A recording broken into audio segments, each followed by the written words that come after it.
요한복음 4장 23절, 24절의 말씀을 같이 합독하겠습니다. 시작. 아버지께 참되게 예배한 자들은 영과 진리로 예배할 때가 오나니 곧 이때라. 아버지께서는 자기에게 이렇게 예배한 자들을 찾으시느니라. 하나님은 영이시니 예배한 자가 영과 진리로 예배할지니라. 아멘. 반갑습니다. 오늘 수요 예배에 오신 분들 환영합니다. 저번 주 금요일에 새벽 설교를 하고 이렇게 또 섰지만 두 번째인데도 지금 긴장 상태입니다. 지금 말을 제가 약간 지금 심장이 지금 벌렁벌렁거려서 지금 너무 긴장됩니다. 그래서 오늘 기도를 더 하고 감사합니다. 기도를 많이 했어야 되나 싶은 마음이 있는데 또한 이 시간 주님께서 저에게 새 힘 불어넣으시고 또한 여기 계신 분들에게 저 입술을 통해 나오는 말씀이 은혜의 자리가 될 수 있도록 하는 예비하실 줄 믿습니다. 아멘. 사실 오늘 말씀을 준비하면서 어떤 말씀을 전해야 될까 고민했습니다. 그래서 이 말씀을 하면 좋겠다 싶었는데 주님께서 그 말씀 말고 첫 번째는 이 말씀을 하라고 그래서 오늘 본문을 선택해 주시더라고요. 그래서 오늘도 주님의 인도하심에 따라 전하고자 합니다. 그 전에 한 가지 여러분에게 질문을 드리고 싶습니다. 혹시 골대녀라는 걸 아시나요? 알고 계신 분이 계실지 몰랐네요. 사실 아마 여기 계신 분들이 많은 분들이 TV를 안 보시고 말씀과 기도를 무장하시기 때문에 이걸 모르시는 분들이 많을 거라 생각합니다. 그래서 사실 모른다고 하시는 게 더 정상입니다. 왜냐면 다 열심히 신앙생활 하시지 않습니까? 자, 이걸 잠깐 소개하자면 골대이는 그녀들이라는 것입니다. 그냥 축구하는 여성들의 프로그램인 것입니다. 근데 축구하는 여성 프로그램 특별하지 않다 할 수 있는데 이 여성들이 특별합니다. 이 여성들이 그냥 여성들이 아니라 연예인들인 것입니다. 누군가는 가수이기도 하고 모델이기도 하고 개그맨이기도 하고 어떤 경우는 어머니도 축구를 하는 것입니다. 그들이 팀을 모여서 다양한 직업의 사람들이 축구를 하는 것입니다. 근데 이 축구를 해본 분들은 아시겠지만 굉장히 과격한 운동입니다. 부딪히기도 하고 멍들 수도 있고 공이 얼굴에 맞으면 피가 흘리기도 하죠. 그리고 골키퍼를 보다 보면은 손가락이 부러지기도 하는 큰 부상이 있기도 합니다. 그래서 이 경기를 보다 보면은 어떤 선수는 정말 큰 부상 입어서 실려 나가는 것도 본 적이 있습니다. 근데 여기서 저희가 봐야 될 것은 이들이 남자가 아니하는 것이죠. 남자가 아닌 여성이 그렇게 자기 경기가 아닌 축구 경기를 이렇게 열심히 한다는 것입니다. 게다가 직업이 모델인 사람들은 자신의 얼굴과 몸을 보호해야 되지 않겠습니까? 그런데도 그들은 그런 것 상관없이 열심히 뛰고 다치는데 상관없이 열심히 이기기 위해 뛴다는 것이죠. 죽기 살기로 뛰고 경쟁한다는 것입니다. 자신의 에너지를 끊임없이 소비하고 경기가 끝나면 경기장에서 바로 누워버리기도 합니다. 너무 지치니까요. 전 그걸 보면서 대단하다는 생각이 들었습니다. 왜냐하면 그들의 정체성은 축구 선수가 아니기 때문입니다. 그들의 직업은 모델이기도 하고 가수이기도 하고 어머니이기도 합니다.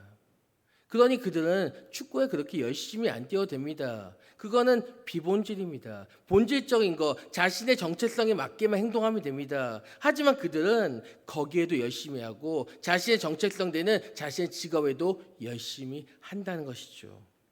그래서 그들은 정말 칭찬받아 마땅하고 전 그걸 보면서 이 프로그램이 잘 될 수밖에 없겠구나 싶었습니다. 그렇다면 여러분, 우리들은 누구입니까? 저희들은 한마디로 그리스도인들입니다. 누구도 부인할 수 없을 것입니다. 집에서는 아버지, 어머니일 수 있고 회사에서는 또 직책이 있을 수도 있고 다른 곳에서는 또 내가 역할이 있을 수 있습니다. 하지만 우리의 공통적인 정체성은 그리스도인이라는 것입니다. 그리고 그리스도인들에게 가장 기본적으로 해야 될 일이 무엇이겠습니까? 그것은 예배입니다. 어떤 것보다 가장 기본되는 것, 하나님께 예배하는 것, 그것이 우리들에게 가장 정체성이 되는 것이고 가장 중요한 일인 것입니다. 예배 외의 것들은 어찌 보면 부수적인 것이고 비본질적인 것이겠죠. 예배가 제대로 서지 않는다면 아무 의미가 없다는 것입니다. 그렇게 우리는 본질인 예배자로서 바로 서기 위해 열심히 내야 되는데, 그렇다면 우리는 그 기본에 얼마나 충실하고 있을까요? 예배에 얼마나 집중하고 힘쓰고 있는지 생각해 보아야 될 것입니다. 예배를 정말 목숨처럼 지켜내며 그리스도인답게 예배자답게 살아가고 있을까요? 저는 저번 주일에 담임 목사님께 설교하실 때 이런 말씀을 들은 걸 기억합니다. 어린이들은 설교 시간에 딴짓하지만 분명히 말씀을 다 듣고 있습니다. 하지만 어른들은 예배 자리에 나오고 열심히 듣고 있는 것 같은데, 그 다음은 생략하겠습니다.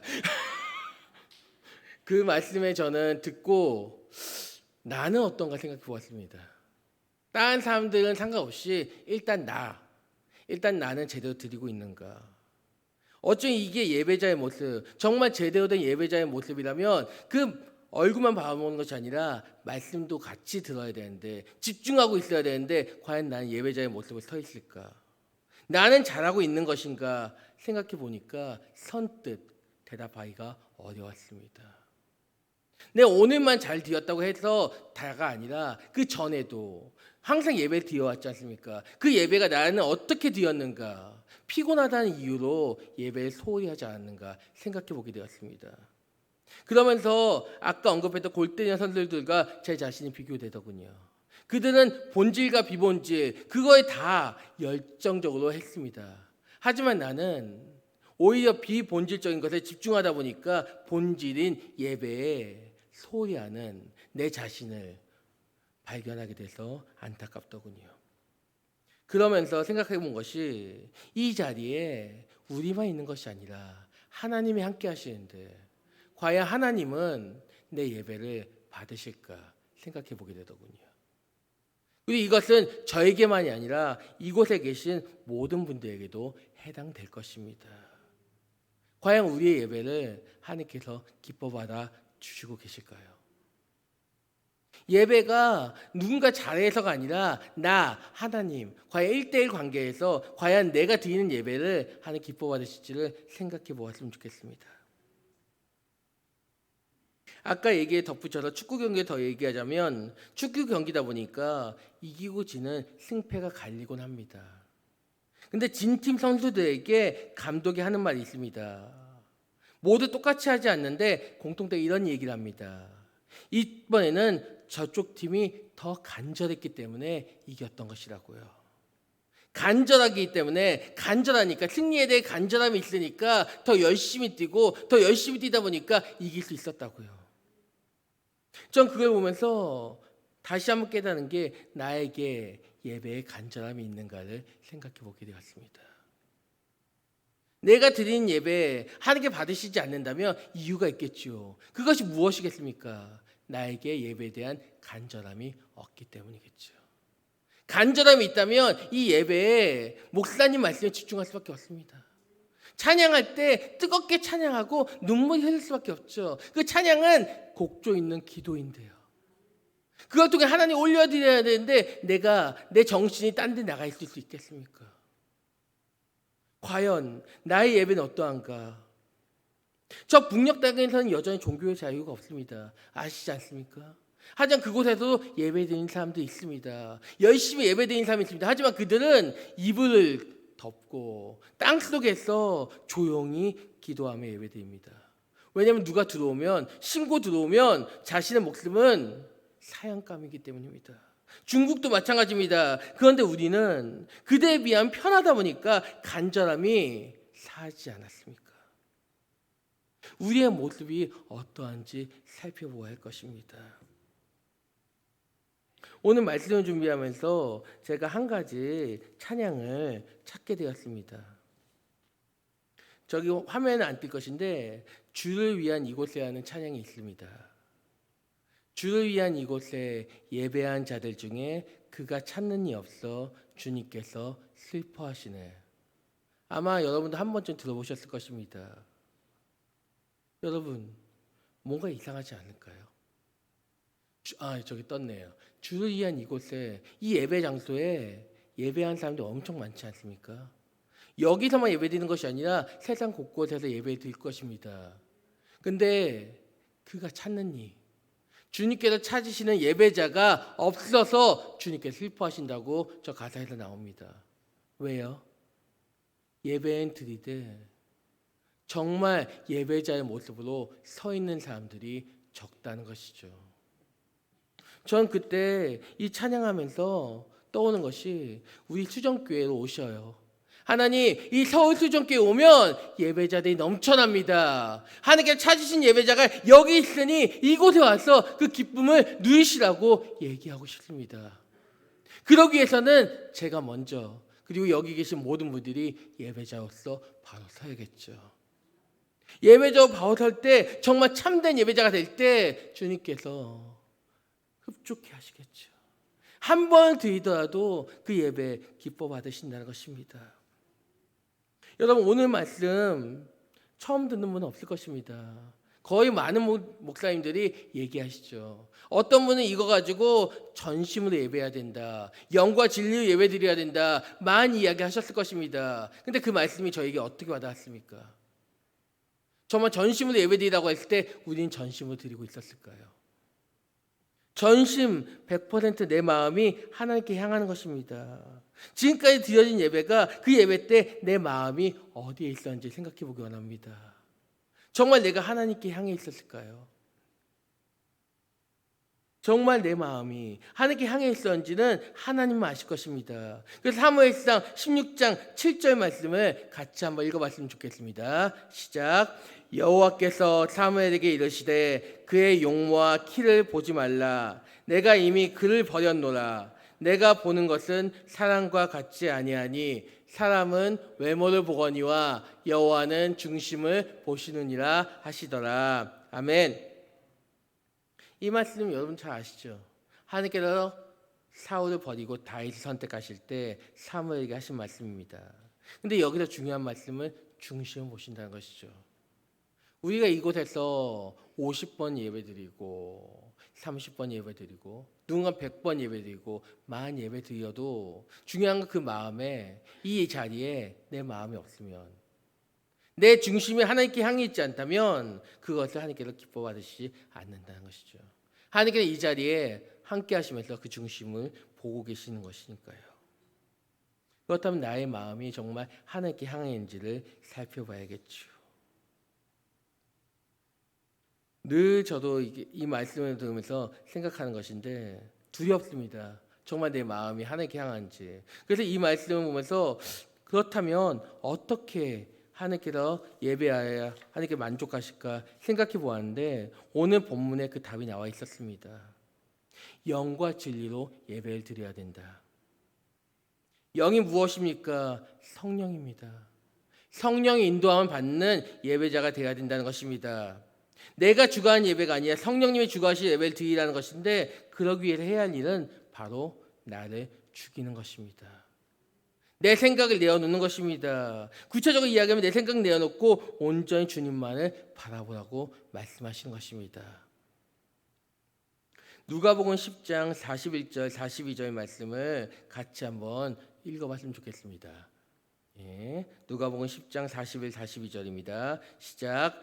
주께서 대답하여 이르시되 마르다야 마르다야 내가 많은 일로 염려하고 근심하나 몇 가지만 하든지 혹은 한 가지만이라도 족하니라. 마리아는 이 좋은 편을 택하였으니 빼앗기지 아니하리라 하시니라. 아멘. 이 말씀은 마르다가 예수님 오셨을 때 그 예수님 손님이 오셨으니까 뭔가 준비를 많이 했겠죠. 마르다 입장에서 여러 가지 음식을 준비하고 또 손님 오셨으니까 또 발닦음을 주셔야죠. 여러 가지 준비하고 바빴습니다. 그런데 내 동생은 어디 갔나 찾아보니까 저기서 예수님 옆에서 가만히 있는 것입니다. 마르다 입장에서 어떻겠습니까? 자꾸 헛기침 보냅니다. 마리아 눈치 못 챕니다. 그냥 가만히 있습니다. 계속 가만히 있으니까 한 번 더 마리아 마리아 계속해도 반응이 없습니다. 그러니까 이제 대놓고 얘기한 겁니다. 예수님, 제가 뭐 하고 있는 게 안 보이십니까? 쟤를 도와서 날 좀 도와서 뭔가 섬기게 해달라고. 그랬을 때 예수님께 말씀하시죠. 내가 많은 일 염려가 근심하나? 한 가지만 족한데 마리아 이 좋은 표현 택하였다고요. 저 이 말씀 보면서 생각하게 됩니다. 우리는 예배만 하면 되는데 일단 예배가 잘 드려지고 그 다음 것들은 부수적인 것인데 우리가 다른 것에 너무 신경 쓰고 있지 않나 생각해 보게 되었습니다. 예수님께서는 지금 이 시간 마리아를 통해서 마리아만이 아니라 마르다도 말씀을 듣기 원하셨습니다. 예수님의 시간은 많지 않았습니다. 적은 시간입니다. 그 적은 시간 동안 더 많은 영혼들에게 전하기를 원하셨습니다. 말씀을 변화시키기 원했습니다. 예배 드리기 원했습니다. 근데 우리는 예배 드는 것이 아니라 하나님께 더 이것을 해야지 인간적인 마음으로 뭔가를 더 하려고 하고 있지 않냐는 것입니다. 하지만 주님이 여러분에게 말씀하십니다. 그런 거 좋아. 그런 것도 좋은데 더 중요한 것은 너가 예배자가 되기 원한다. 내 앞에서 온전한 예배자가 되어서 나와 내 말씀을 듣고 내 음성을 듣기 원한다고 지금 이 시간 이야기하는 것이죠. 그렇다면 우리는 지금 어떤 모습인지 생각해 보아야 될 것입니다. 내 인간적인 생각을 뭔가 하려고 하다 보니까 내 머릿속에서 계속 생각하다 보니까 오히려 정작 중요한 말씀을 듣는 것에 그리고 찬양하는 것에 하나님께 기도하는 것에 소홀히 하고 있지 않냐는 것입니다. 저희 사역자들 이야기를 들려드리겠습니다. 저희 사역자들은 화요일부터 주일까지 바쁘지만 특히 토요일날 바쁩니다. 왜냐하면 토요일날 주일날 드려야 될 모든 것을 준비해야 되기 때문입니다. 그런데 어떤 분은 이야기하죠. 그거 주일날 준비해도 되는 거 아닙니까? 그렇습니다. 주일날 준비해도 되죠. 하지만 저희가 주일날 준비하지 않는 이유는 저희는 사역자이기 이전에 예배자이기 때문입니다. 우리 또한 사역자로서 여러분에게 양육하고 해야 될 이유가 있지만 그 전에 우리도 말씀을 듣고 기도하는 시간이 필요하기 때문에 주일 걸 미리 토요일날 준비하고 그날은 온전한 예배자로 서기 위해 노력한다는 것입니다. 아니라 주일날 그냥 시간 맞춰 나오는 것이 아니라 예배자에 나와서 기도로 하나님께 더 간절히 기도하고 또 준비할 것 저희가 놓친 게 있는지 계속 확인하는 시간 같습니다. 온전한 예배를 드리기 위해서 하나님께 기뻐 받으시는 저희가 준비할 수 있는 모든 걸 준비해 놓고 그 다음에 하나님께 나아가는 것입니다. 어찌 보면 이것이 영과 진리, 하나님께 말씀을 붙들리고 정말 하나님께 나아가는 진정한 자세가 아닐까요? 그렇다면 우리들의 지금 모습은 어떠하냐는 것입니다. 전 이곳에 계신 분들의 예배자의 모습이 어떠한지 모릅니다. 어떤 분들은 갑자기 늦게 헐레벌떡 오시는 분도 있겠지만 어떤 분들은 10분 전에 와서 기도하는 분도 있겠죠. 하지만 그 모습이 하나님 보시기 어떨지 생각해 보시기 바랍니다. 예배 시간 딱 맞춰 왔으니까 난 됐지가 아니라 정말 이 예배는 하나님께 드린 예배인데 하나님께서 정말 기뻐 받으신 예배를 드리고 있는지 다른 사람 비교할 것 없이 나의 모습을 생각해 보았으면 좋겠습니다. 오늘 이따가 결단 찬양으로 나는 예배자입니다라는 찬양을 같이 할 것입니다. 이 가사를 보면 나는 하나님을 예배한 예배자입니다. 내가 서 있는 곳 어디서나 하나님을 예배합니다. 내 영혼 거룩한 은혜를 향하여 내 마음 완전한 하나님 향하여 이곳에서 바로 이 시간 하나님 예배한다고 이야기합니다. 전 여러분의 마음이 이러했으면 좋겠습니다. 정말 은혜를 향하여 간절한 마음으로 한 발자국 더 기도하며 나아가시기 바랍니다. 내가 마음이 준비가 되지 않았다면 더 기도하십시오. 오늘 이 시간 내 마음에 다른 생각들 내어놓게 되려고 끊임없이 내어놓고 오늘 이 시간만큼은 한 시간만큼은 온전히 하나님께 집중해서 말씀을 통해 내가 변화되게 되려고요. 지금까지 여러분은 많은 예배를 통해서 변화되어야 되는데 얼마큼 변화되셨습니까? 그걸 통해서 알 수 있는 것입니다. 정말 내가 예배에 온전히 드렸다면 내 삶도 바뀌었을 것입니다. 이제부터 바뀌면 되는 것입니다. 하나님께 기뻐하시는 예배, 하나님께 찾으신 예배, 그 예배자가 내가 되게 달라고 이 시간 마음을 다해서 나아가시는 저희 수정교회 모든 성도님들 되시기를 간절히 소망합니다. 아멘. 이 시간 결단 찬양으로 나는 예배자입니다. 같이 찬양하기 원합니다.